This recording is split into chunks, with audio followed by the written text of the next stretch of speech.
سب سے پہلا حق خامد پر یہ ہے، جو بیوی کا حق ہے، کہ وہ بیوی کی تعلیم اور تربیت اور اس کی روحانیت کو ہر وقت مینٹین رکھنے کے لیے مواقع مہیا کرے، اس طرح کی پلاننگ کرے کہ اس کی تعلیم جاری رہے، اس کی تربیت کے مواقع اس سے ملے، اور صالح اولاد اور اولاد کی صالحیت کے لیے اس کے پاس ایسا علم اور ہنر ہو، وہ سیکھ سکے، وہ دیکھ سکے ایسے خوبصورت رویوں کو، زاویوں کو، جس کے نتیجے میں وہ اپنی اولاد کو مثالی بنائے۔ یہی وجہ ہے رسول اللہ صلی اللہ علیہ وسلم جب تہجد کے لیے اٹھتے تو اکیلے نہیں اٹھتے تھے، موقع دیتے، فرماتے قومی یا عائشہ، اے عائشہ تم بھی اٹھو، فاوتری، تم بھی تہجد پڑھو، کیونکہ ایک مومن کا یہ نظریہ ہوتا ہے کہ میں اکیلا جنت نہیں جاؤں گا، میں اپنے گھر والوں کو ساتھ لے کے جاؤں گا۔ اور سچی محبت کا تقاضا بھی یہ ہے کہ انسان خوشی کے موقعوں پہ اپنوں کو ساتھ رکھتا ہے، اور اس سے بڑی خوشی کیا ہوگی کہ زوجین جنت میں چلے جائیں اور اولاد بھی ان کے ساتھ ہو۔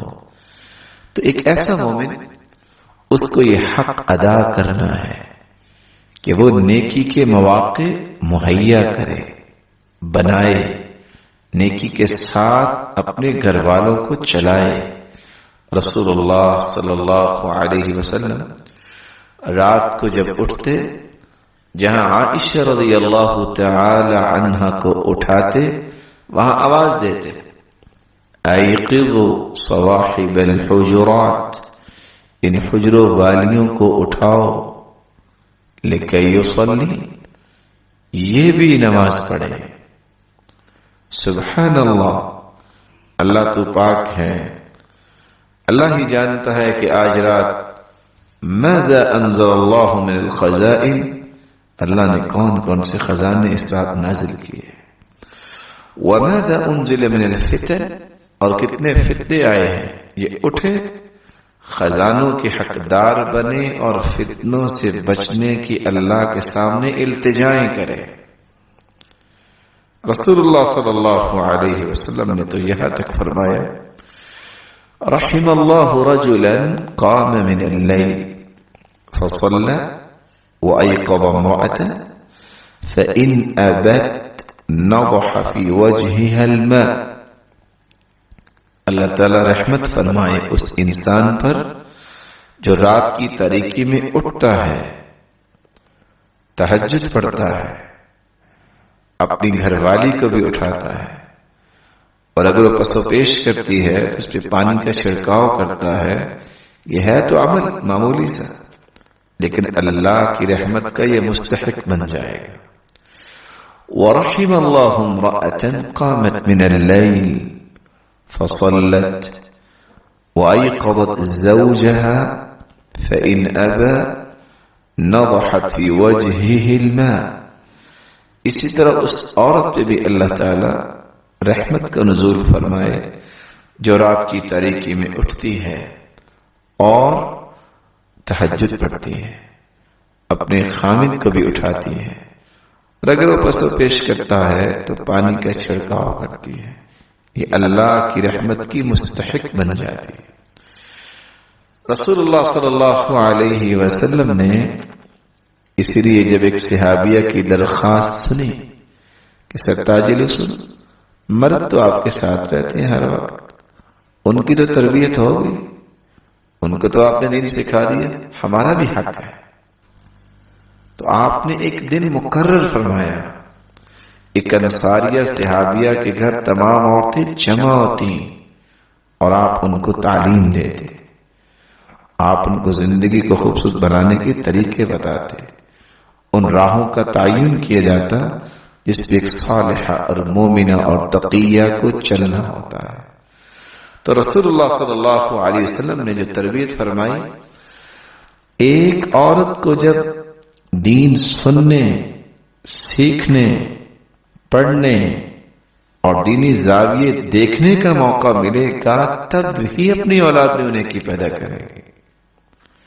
انسان جب کسی کے پاس جاتا ہے، کسی کے پاس بیٹھتا ہے، اس کی زندگی پالش ہوتی ہے، اس کے کتنے رویے درست ہوتے ہیں، کتنے اس کے جذبات، ان کی ڈائریکشن درست ہوتی ہے، کتنے ایسے تصورات جو غلط ہوتے ہیں ان کو رخ مل جاتا ہے۔ جب انسان کسی کو ملے گا ہی نہیں، کسی ایمان والے اور دیندار کے پاس بیٹھے گا ہی نہیں، اس کے اندر کیسے تبدیلی آئے گی؟ یہ تبدیلی، یہ نیکی کوئی کھانے والی چیز تو نہیں ہے کہ کھا کے انسان کہے کہ میں نیک بن جاؤں گا۔ جب تک صالحین کی مجلس، نیک لوگوں کی رفاقت اور نیک لوگوں کا ساتھ نصیب نہیں ہوتا، اس وقت تک انسان کی طبیعت نہیں بنتی۔ طبیعتیں بنتی ہیں جب وہ کچھ چیز دیکھتی ہیں، جب وہ سمجھتی ہیں، غور کرتی ہیں، پھر انسانی زندگی کی گتھیاں سلجھانے کا موقع اللہ تعالیٰ اسے عطا کر دیتا ہے۔ ام سلیم رضی اللہ تعالی عنہ، اس لیے جب اللہ تعالیٰ نے ان کو بیٹا دیا تو ان کا کیا ذہن تھا؟ جو میں نے سیکھا ہے اب اس کو سکھانا ہے۔ بیٹا ابھی بات کرنا شروع ہوا تو سب سے پہلی بات جو ماں اپنے بچے کو سکھا رہی ہے، اس کی شہادت کی انگلی کو پکڑا اور آسمان کی طرف کیا۔ وَهِيَ تُلَقِّنُ وَتُشِيرُ، خود بچے کی انگلی پکڑ کے آسمان کی طرف کرتی اور کہتی قُلْ لَا إِلَهَ إِلَّا اللَّهُ، بیٹے کہو لا الہ الا اللہ۔ اور اس بات کی سخت خواہش تھی کہ میرے بیٹے کی زبان جب کھلے تو سب سے پہلا کلمہ آئے تو لا الہ الا اللہ، کیونکہ رسول اللہ صلی اللہ علیہ وسلم نے فرمایا یہ تھا کہ اپنی اولاد کی زبان پہ سب سے پہلا کلمہ لانے کی شروع کرو، افتحوا بلا الہ الا اللہ۔ جس عورت کو لا الہ الا اللہ کا مفہوم نہیں آتا، وہ بچے کو کیا پڑھائے گی؟ اور سچی بات یہ ہے کہ ماں سے بڑھ کے کوئی مدرسہ بڑا نہیں ہے۔ پہلا مدرسہ، کامیاب مدرسہ ماں کا مدرسہ ہوتا ہے۔ تو جس ماں کو اللہ تعالیٰ نے، جس بیوی کو اللہ تعالیٰ نے یہ صلاحیت دے دی ہو، اس کو موقع ملے سیکھنے کا، تربیت کا اور پڑھنے کا، تو پھر وہ ساری کی ساری صلاحیتیں اپنی اولاد کو بنانے میں، ان کی میکنگ میں خرچ کرتی ہیں۔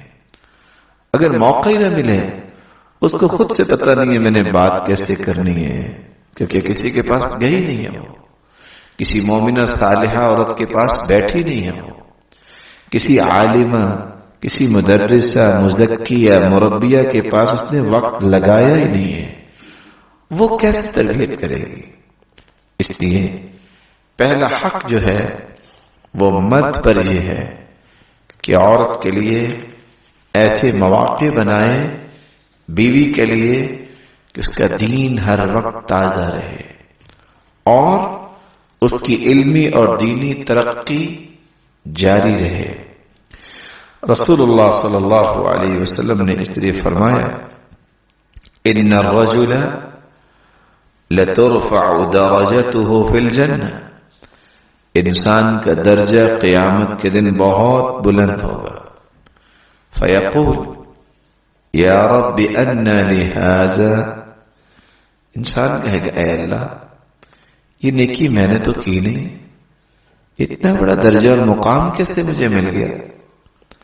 جواب ملے گا باستغفار ولدک لک، تو نے اپنی اولاد کی تربیت اچھی کی، جب تم دنیا سے چلے گئے تو تیرے بعد تیری اولاد نے تیرے لیے بخشش مانگی، ہم نے اس دعا کو نیکیوں کا پہاڑ بنا دیا اور اس کے بدلے اتنا بلند مقام دے دیا۔ جو ماں خود نیک نہیں ہوگی بچے کو کیسے بنائے گی؟ جس کو موقع نہیں دیا جائے گا وہ کیسے بچے کے اندر یہ چیزیں پیدا کرے گی؟